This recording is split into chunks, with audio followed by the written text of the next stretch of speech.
এত সুন্দর সুন্দর থ্রি পিস গুলো আমার আগে দিবি না? কোনো বাড়িকে আমার কোনো কিছু থাইনি, তুই তো নিয়ে যাস সব। আরে আমি তো 10টা না 5টা না একটা মাত্র বই না, আমি পড়বো না কেটাই পড়বো? এখানে যা আছে টোকাই টাকা সব বাইর করে ফেলাইছো। ছোট বোনের যত জিনিসপত্র দিবি তত আল্লাহ বরকত বাড়াই দিব তোর সংসারে। খুব বাড়াই দিবি। এই সময় আবার খিদাইলো। আপা কেমন আছো? বোন তুই কেন আইসিস বোন? আপা তোমারে দেখতে সই লাইলাম, চলো ঘরের ভিতরে হেন খারাই থাকবা। আরে ঘরের ভিতরে যাস না, খারা। কেন আপা কি হইছে? ঘরের ভিতরে গেলি তো আমার যা নতুন জিনিস সব দেখবো না, নিয়ে যাইবো না। খারা খারা ঘরটা খালি এলো মিলো, আমি একটু গুছাই নি, তুই যে বস। আপা খারাও, আমি আইছি, এত গুছানের কি আছে? আমি তো তোমার বইনি। তুই বস, আমি আইতাছি। নতুন এই 30টা যেন কই রাখছি, এই জায়গায় তো নাই।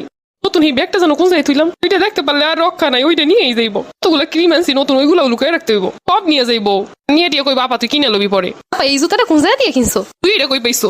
আরে বিছানা নিচে। তুই বিছানার নিচে কি করতে গেছিলি? আরে আমি বিছানা টিছানা ঠিক করতেছিলাম তখন দিয়ে এই জুতা। আরে ওটা আমাগো না, ওটা ওই পাশের বাসার ভাবি রেখে গেছিল। রাইখে দে ওনায় দিয়ে আসা লাগবো। জুতাটা কি সুন্দর ভাবছি তোর, আমি তো পাই দিয়েও দেখছি কি সুন্দর লাগতেছে আমার পায়ে। এক কাজ করি, আমি এটা লই যাই, তুই এটা ভাবিরে কিনা দিস। এটা হয় না।